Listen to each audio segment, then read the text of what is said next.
Level 1, the dive school student. You're 19. You're sitting in a classroom in Houston watching a guy with 9 fingers explain how pressure can crush your lungs. You thought this was going to be cool. Sparks underwater, deep sea adventure. It is not cool right now. Right now, you're learning gas laws, Boyle's Law, Dalton's Law, Henry's Law. You don't remember signing up for physics. Half the class drops out in the first 2 weeks. The pool training is worse. They throw you in with a blacked out mask. They rip your regulator out of your mouth at 15 feet. They tie your umbilical in knots. You have to fix everything blind, on one breath, without panicking. You panic. Everyone panics the first time. The instructor pulls you up. You want to quit. You don't. You spent $20,000 on tuition you borrowed from your uncle. You can't go home with nothing, so you go back in. Again and again. After 6 months, you can weld a bead on a steel plate in zero visibility water with numb hands. It's ugly, but it holds. You graduate with 30 other guys. Within a year, only 10 of you will still be diving. Level 2, the tender. You graduated? Congratulations. You're not diving, you're a tender, the lowest guy on the dive crew. Your job is to manage the diver's umbilical, that bundle of hoses and cables that keeps him alive. Air supply, communications, hot water for the suit, video feed. You coil it, you feed it out, you pull it back in. You do this for 12 hours a day on the deck of a barge in the Gulf of Mexico. It's 98 degrees. The humidity is 100%. You're covered in grease and rust and sweat, and nobody cares about your diploma. You also clean the dive station. You maintain the equipment, you haul steel, you do whatever the dive supervisor tells you to do, and you don't complain. You're making $15 an hour. The diver you're tending is making $600 a day. You watch him go down every morning. You listen to him on the comms. You hear him breathing.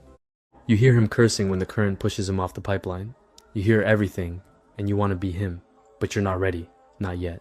You tend for 6 months, maybe a year. You learn the systems, you learn the procedures, you learn how things go wrong.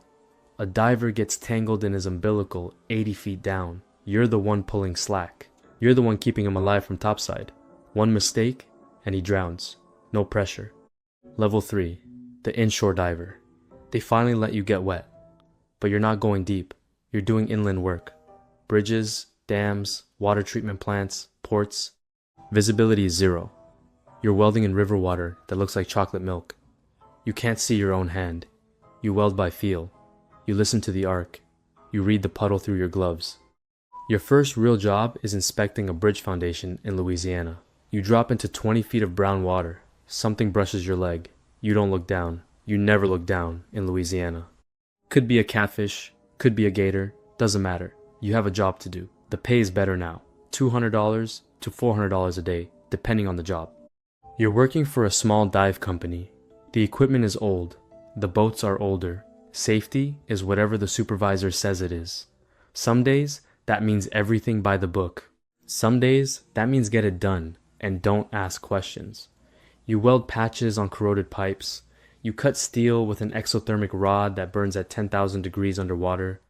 You burn through your glove once. The scar never fully heals. You do this for 2 years. You build your hours. You build your logbook. You start to understand that this job isn't about welding. It's about surviving the environment long enough to weld. Level 4, the offshore diver. You get the call. Offshore, Gulf of Mexico. An oil company needs divers on a platform 100 miles out. You fly out on a helicopter. Below you, nothing but open water in every direction. The platform looks like a steel city bolted to the ocean. You're diving air. That means you're limited to 190 feet. Your job is pipeline repair, anode installation, structural inspection. You splash at dawn. The water is dark blue, turning to black. The current hits you immediately. You grab the downline and pull yourself to the bottom. At 100 feet, nitrogen narcosis starts creeping in. Your thoughts get slow. Everything feels slightly drunk. You keep working. You weld a sleeve onto a cracked pipeline riser. The arc lights up the water around you like a camera flash in a dark room. For a second, you can see everything. Fish, the structure. The infinite, nothing beyond it. Then it's dark again. You're making $500 to $800 a day now. Dive day rate plus depth pay. When you're working, you're banking serious money. When you're not working, you're burning through it. That's the cycle. Feast and famine. You work 40 days on, then sit at home for 3 weeks waiting for the phone to ring. Some guys drink, some guys go crazy, some guys pick up a second trade. You just wait. The phone always rings, eventually. Level 5, the saturation diver. This is the deep end, literally. Saturation diving. SAT. You live in a pressurized chamber on the ship for 28 days straight. Your body is saturated with helium and oxygen at depth pressure. You don't come up. You can't come up. If they pulled you to the surface right now, you'd be dead in seconds. The gas in your blood would fizz like a shaken soda can.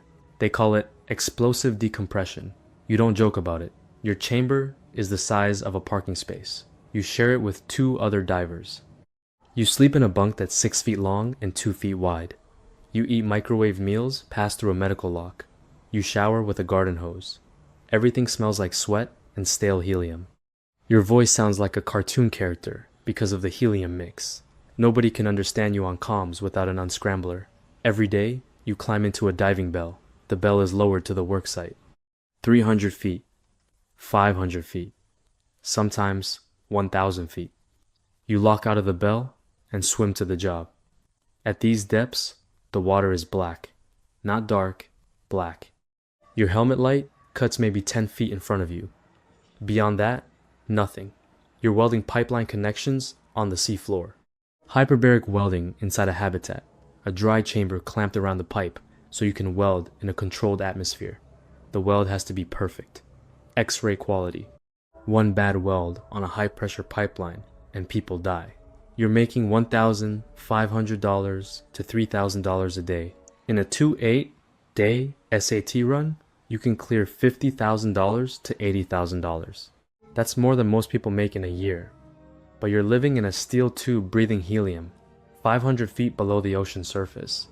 Your joints ache constantly from the pressure. You can't call your family. You can't see the sun. You lose track of what day it is. Time becomes meaningless. When your run ends, they decompress you over 5 to 7 days, slowly bringing you back to surface pressure. You sit in the chamber, doing nothing, reading, sleeping, going slightly insane. When you finally step out, the sunlight hurts your eyes. The air tastes strange. You've been in an artificial atmosphere so long that real air feels wrong. You have $60,000 in your bank account and you haven't seen your kid in a month. Level 6, the SAT supervisor. You've done 15 years of diving. Your body is wrecked. Your knees are shot. Your shoulders grind when you lift your arms. You have bone necrosis in your hips from years of pressure exposure. The doctors say it's common in commercial divers. Common doesn't make it hurt less, so you move topside. You're a diving supervisor now. You run the dive spread, you manage the divers, the tenders, the equipment, the schedule.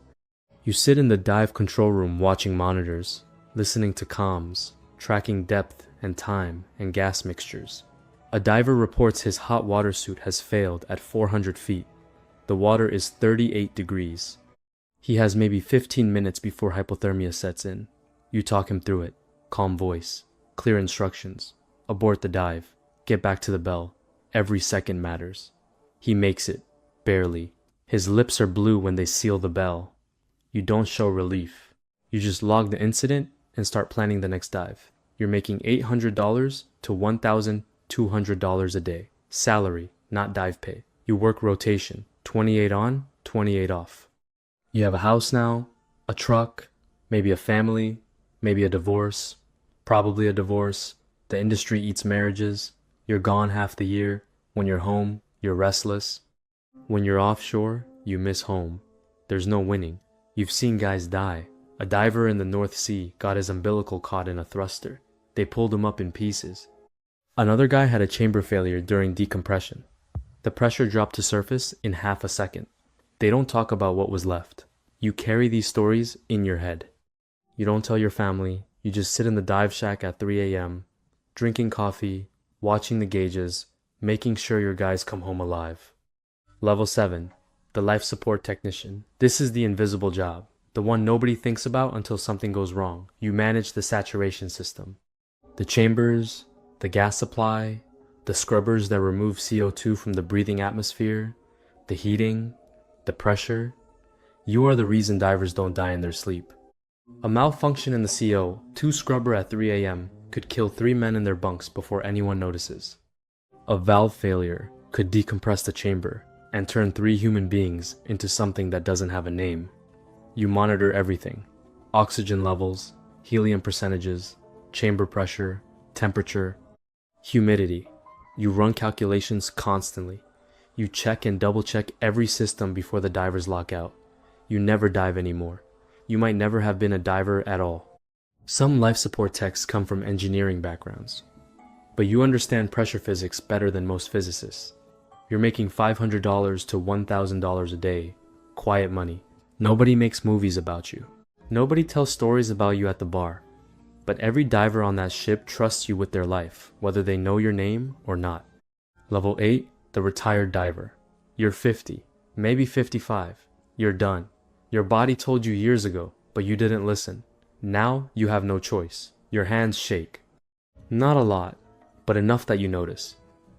Your hearing is damaged from years of pressurized environments. You have tinnitus that never stops. A constant ringing that follows you into every quiet room for the rest of your life. Your hips were replaced 2 years ago. Your back is a collection of compression injuries held together by stubbornness and ibuprofen. You have a pension, maybe, depends on who you worked for. Some guys have nothing. They spent every dollar they made during the boom years. $3,000 a day paychecks, gone on trucks and boats and bad investments and ex-wives. Now they're working at Home Depot or driving trucks. You sit in your garage looking at your old helmet, the scratches on the faceplate, the dent from when a pipe fitting fell on your head at 300 feet. You remember the cold. You remember the dark. You remember the fear that never really went away. You just got better at ignoring it. Your kids don't fully understand what you did. You try to explain it, but it sounds made up. You lived in a metal box at the bottom of the ocean and welded pipes? It sounds like science fiction. But the scars are real. The nightmares are real. The money was real too, while it lasted. You'd do it all again. That's the part that scares you. Even knowing what it costs, even knowing what it takes, you'd do it all again. Because nothing up here ever felt as real as being down there, in the dark, in the deep, with nothing but your hands and your skill and a thin line of hose keeping you alive.